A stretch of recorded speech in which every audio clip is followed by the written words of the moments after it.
Kaya, yung sila ng tanong, it was through Abraham, the nations. But today, it was Jesus. Wala nang butang pwedeng sumumpa. The authority and strength of the kingdom lies in Jesus. So every time namin pag-iinta, every time we worship, we are refreshing the covenant with the Lord.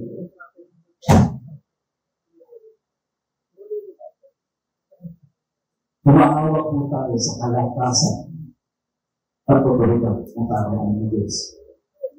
Remember, Jesus said, all authority in heaven and earth is given to you. Ang kasunod mo, go!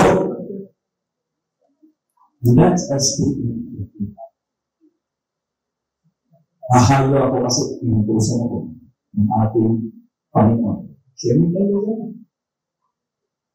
tayo siya. Tapos tinanong niya, ganyan mo bang anak? Curious na siya eh. Okay na ito mga pangasawa. Okay?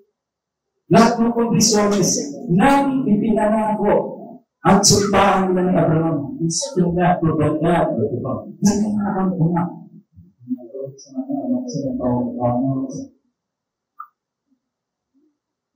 May lugar pa ba sa ibang maaaring matulugan? Sumagot si Rebecca, anak ako ni Bethuel, na anak na lalaki, na Nahor at Milcah. May matutulugan kayo roon sa amin at maraming dayaming pagkain para sa mga pamilya. Yan! Natupad! Yung gusto ni Abraham, kailangan mapapangasawa ng anak ko ay galing sa lahi ko. Pangalawa, makikita mo natin yung apat na katangian ng babae dito. Magiliw sa pagtanda. She was hospitable. Siguro dahil sa mga dinideklara ni Eliezer, napag-alaman ni Rebecca yung pagdala ito ng Diyos.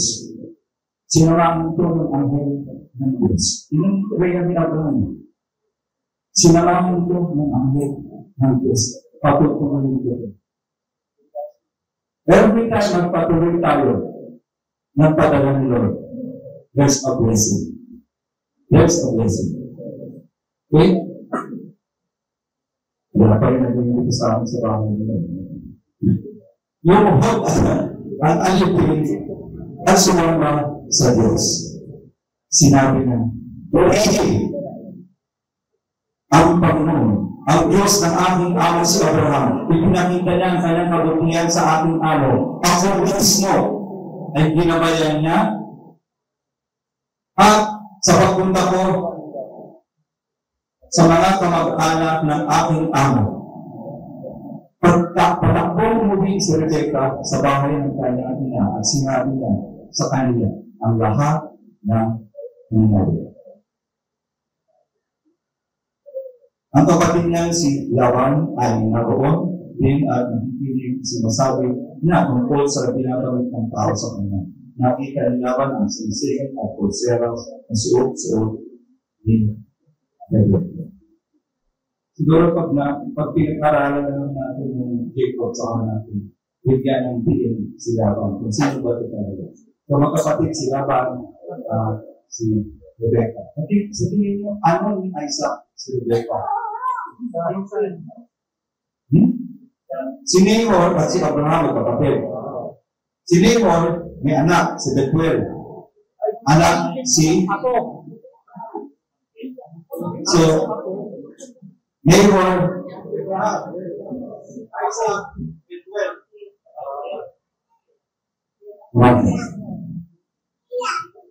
Pamangkin siya. Kaya tumakbo siya papunta sa balon, papunta ang taong sinasabi ng Rebecca. Naroon tayo ng lalaki at nakatayo malapit sa balon. Sa kanyang mga kamelyo, sinabi nila sa kanya, ikaw pala ang taong pinagpala ng Panginoon. Ano yun? Ano? Gusto ko yun, nung pupunta ka sa isang lugar, dahil nagsalita ka ng pananampalataya, humilos ka ayon sa kabutihan at katanungan ng Diyos. Gusto ko yun. Ano sa Panginoon? Kwento lang to. Kwento lang to. Isang kumukuha mo ako ng, yung sa may Santo Domingo, I forgot what it is. Certificate. Matagal na to. So, meron akong kasunod. Ang gagawin ng dito. Sabi ko na ako naman ito pala. Ginawa ko nito. Pagkatapos na, hindi pa rin ako. Hindi na, Christian ko ako lang. Di ba? So when you do certain things, you have to character. Sino nang tataas? Tayo ba? And this is what happens sa buhay ng Joseph. Ikaw pa ang taong pinagpala ng Panginoon. Bakit pa kayo nakatalunan doon? Halina kayo sa bahay dahil inihanda ko na ang silid para sa inyo at lugar para sa inyong mga pamilya. Sumama kayo dito. Pagdating nila sa bahay, ibinaba nila ang mga pagkat ng mga pamilya at binigyan siya agad ng mga pamilya ng dayami at itatid. Tinalhan din niya ang tubig at alipin at ang mga kasama nito para makapagbugas sila ng tao. It's tradition. Baka kumain bugas sila. Kasi siyempre, isiyempre nilang kayo nila ang itabot nila. Na magbigay sila ng pagkain, sinabi ng alipin. Look at this, listen. Na magbigay na sila ng pagkain, sinabi ng alipin. Hindi ako kakain hanggang hindi ko po nasasabi ang papay ko sa pagpunta ko. Sumagot sila ko, sige, sabihin mo. Ito po yung isang katanungan ng katiwala. Yung priority. Hindi siya magtatanong.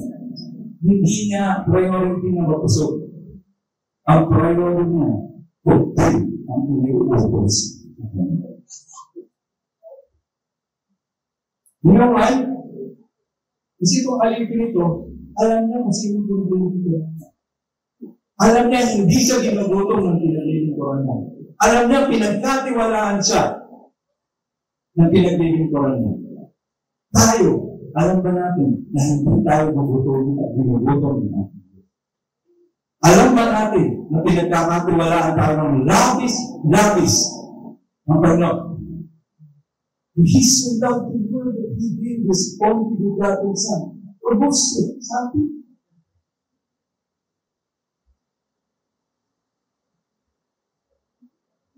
Hindi po, hindi mo na kain. Makinig muna po kayo sa akin. Mas mahalaga mo ito kaysa pagkain. Mas mahalaga ito kaysa pera. Mas mahalaga ito kaysa pagtulog ko. Kaya sinabi ng alipin ako, ni Abraham. Siguro, kailangan na niliw. Pinagpala ng Panginoon ang aking amo at napakayaman na niya naliw. Hindi mo sa katabi na ito.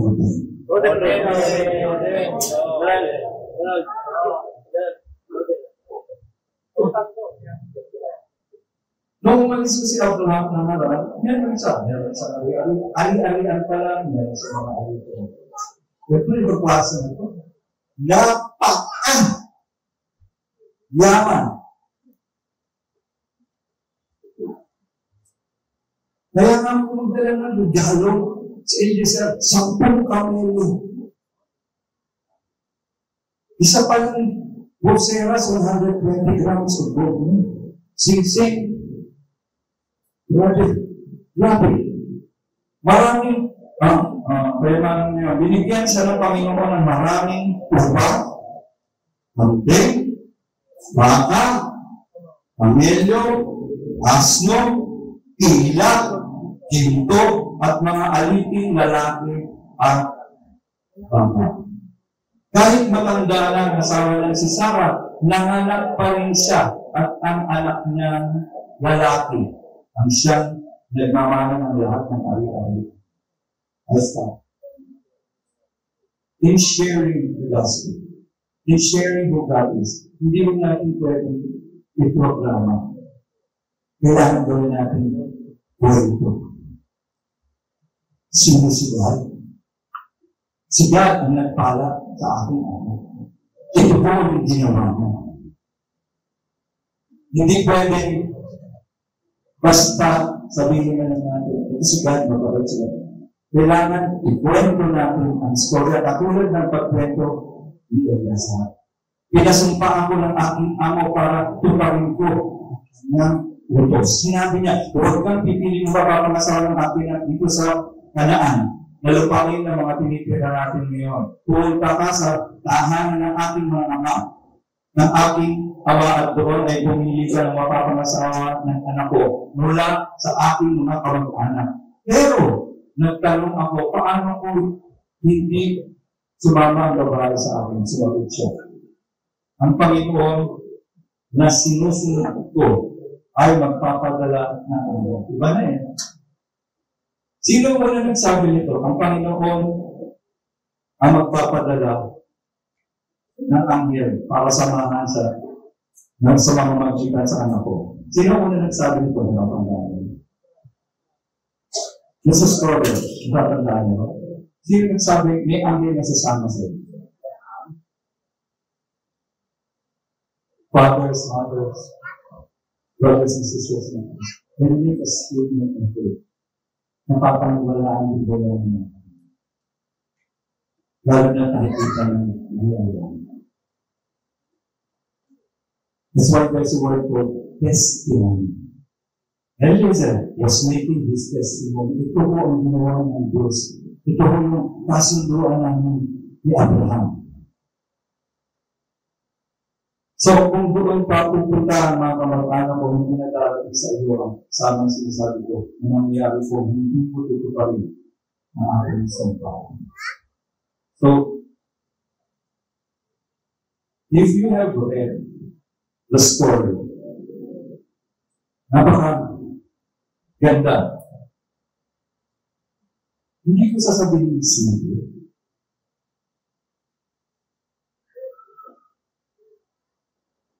Ang story nito ay nangyari noon pa. Pero papupulot ng ating araw sa amin. Bilang mga tao naghahanap ng makakasama ng kanilang mga anak sa mga buwasan.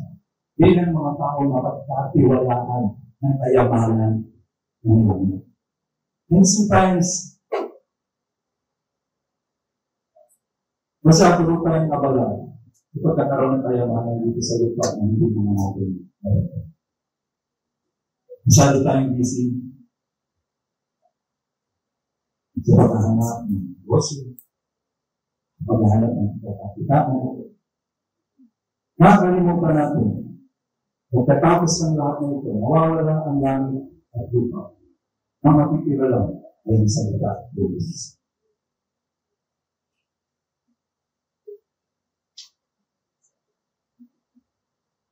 Mawala ang lahat at mawawala ang lahat. Yan ang katotohanan. Wala ko tayong pwedeng panghawakan dito sa lahat. Maliban si Diyos, nilabot na sa akin ang kanyang sa lahat.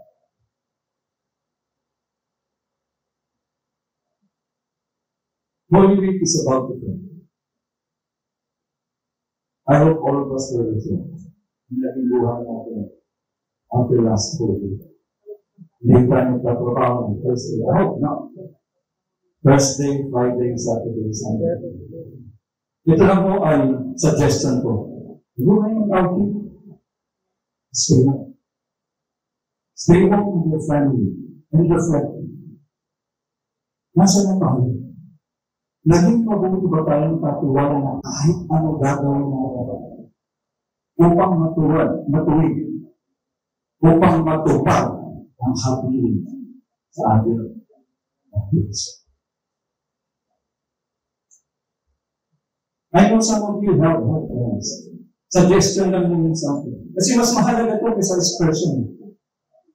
Mas mahalaga ito kaysa outing. Kasi outing, pagkatapos ng ilang araw na nag-outing ka, wala na yun. pag-alis mo doon, sana next year doon. Ganun, di ba? Walang kong sinasabi, kapag may Kristo, araw-araw ay Kristo.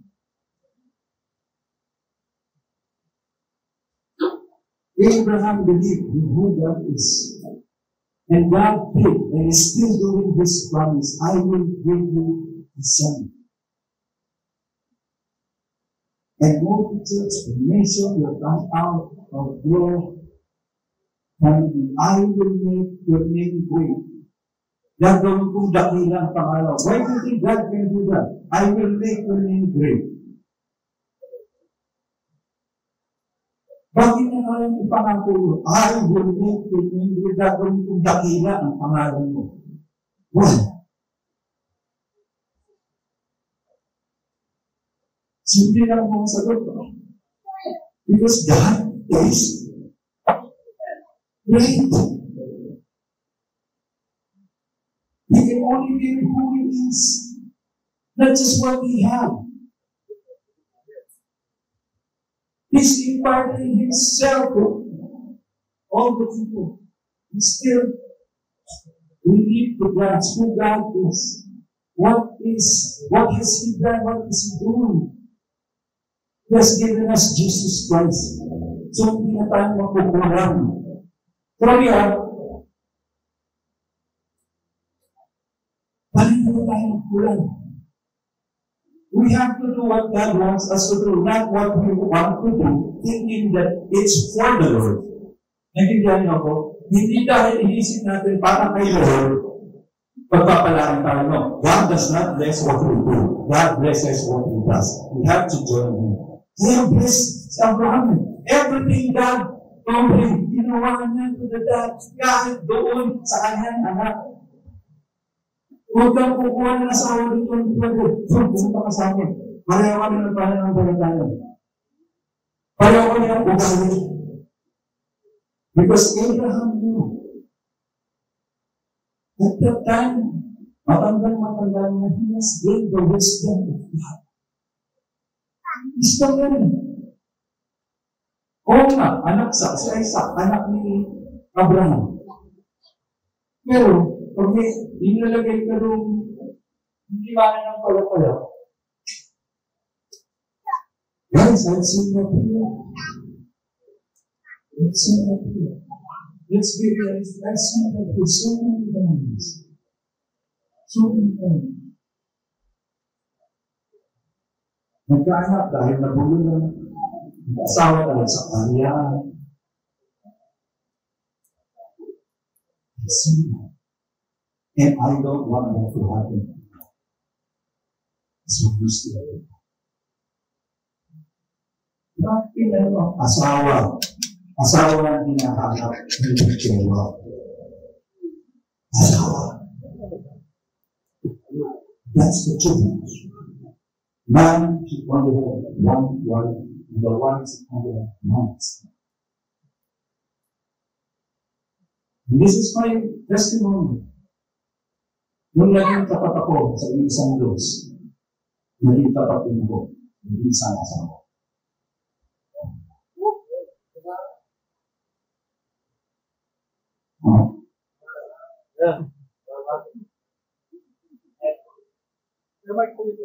Sa dami ng ating Diyos sa ating buhay, ilalagay na tayo. Wala sa kanyang na Diyos. Hindi mga buhay. And I want you to understand this. Because this must not journey to. Journey to people. I want you, as young as you are, and wherever you may be, I want you to know who God is.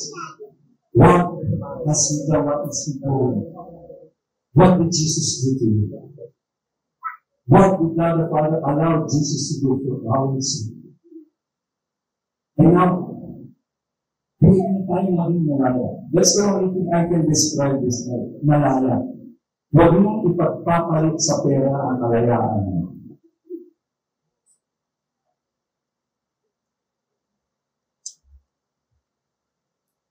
Di ba? Huwag natin ipagpalit sa pera. Saan ko? Pag-iano tayo, Siyempre, sundin natin ang mga dapat na. Dahil sa pera, kahit anong ipagawa nila, gagawin natin. Ano ba? Watang tayo. Alipin tayo ng pinagkakautangan natin. Kahit ano na gusto nyo ipagawa sa atin. Gagawin natin. Tama? But that's not the case in Abraham. God made Abraham so rich that all he has to do is listen to God and do what God wants him to do. Sino gusto mo? Gusto mo. Hindi na ako nagkukulang, hindi ko na iniisip. But that takes wisdom and maturity. If you're going to read the life of Abraham, hindi siya ganyan ka-mature mula kung isa siya. At 75, hindi siya ganyan ka-mature. Pero naman lang naman. It's as if God was speaking to Eliezer. It's as if God ang nag-uutos to Eliezer. And people in families and God is giving us the same directives. Kailangan pangasiwaan natin ito.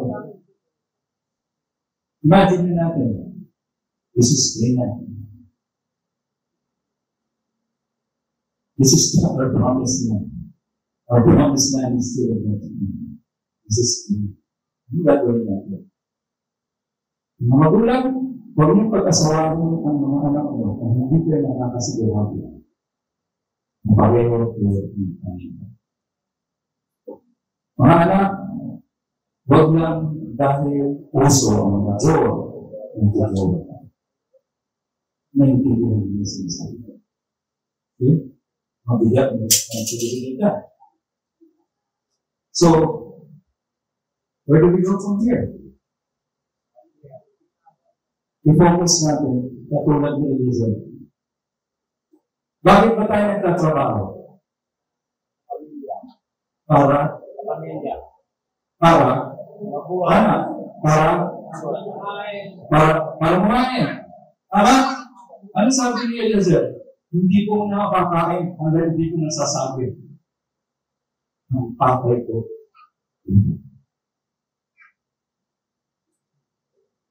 Simple lang yun. Pero para sa akin, mabigat yun. Dinala ako sa trabaho dito kasi may pakay siya. Ako sa mga tao. Pinag-aral ako ni Lord sa eskwela nito dahil may pakay siya sa mga tao nito. Bilas ako ni Lord na magkaroon ng maraming trabaho kasi may pakay si Lord sa mga tao dito. At ako ang anong lingkod. Mayroong gagawin si Lord. Mayroong gagawin si Lord sa pamamagitan ko. Never miss this. We can do it. Because Jesus Christ is in us. We can do it. Tumingin sa katabi mo, we can do it. Sa kapag we can do it. Sa likod, we can do it. Let's do it. Let's do it. Isipin na ang Panginoon natin yung pinapagawa. We can do it. Ona. We can do it. Ona. We can do it. Ona. Kita nga na po nga sa kaya natin ito. Let's see, kaya natin ito. So, hindi ko during your edges, ito yung pag-usapan mo. Huwag yung buhay, kasi pag buhay-buhay lang natin yung pag-usapan natin. Pag-usapan natin yung buhay ni Jesus. Usapan natin, si Lord Diyos sa atin. Kasi in times of trouble, dalawa na ito, last Sunday, God is our provider. Second, today, God is dalawang mahalagang bagay na kailangan natin sa ating lakbanin sa pang-araw-araw. Ito kasi matawag is may sitwasyon sa God is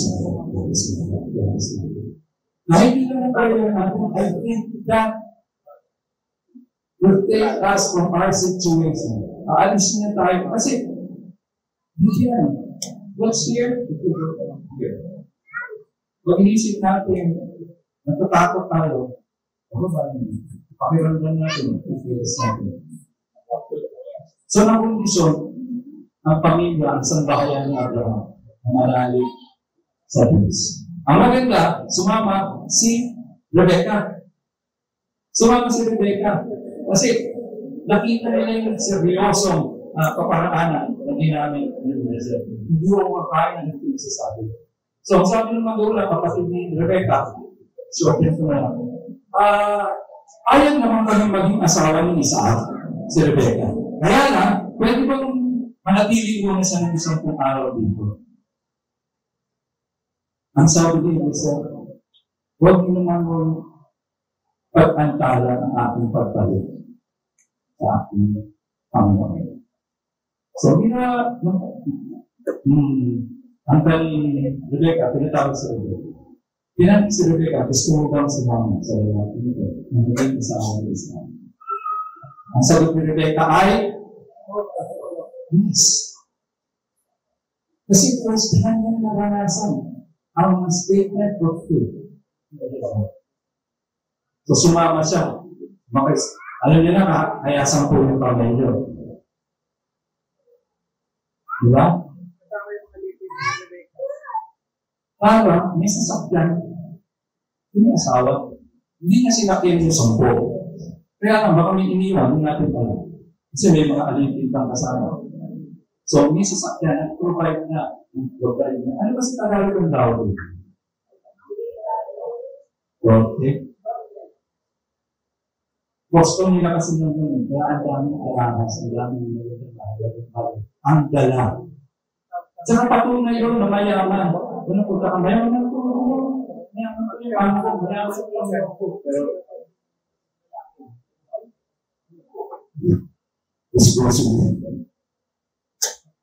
Naintindihan niyo ako? Naintindihan mo ako? God will provide for us kasi He wants us to represent Him. When Eliezer represented Abraham, he had everything that he can bring. Then camels, so many golds and silver. Why? Because he's representing the servant of God, the friend of God. Ayaw niya mapahiya ang kanyang anak. Plus, kailangan sasakyan pabalik. Hindi ko nasasama. Smile. Pero, hindi mo pa rin. Mabalik. At bumalik, at habang malayo sa pangbibiyaga, sino ang natin? Yung pogi. Ayan po yung anak ng amo ko. Yan po yung mapapala sa mga. Parang ginawa ng Rebecca. Pumunta sa Isaac. At si Isaac ay bakit? At si Isaac ay dinala si Rebecca sa boda ng Panginoon. At doon sila ay naging asawa. Wow. Yan ang mga storya sa plano ng Panginoon. Alam po natin, isusunod na dito, pag-isapan natin ang unang anak sa ating nalagay. May paraan po si Lord para makaiwas tayo sa mga maling desisyon. May paraan si Lord para pagputigan ang ating buhay.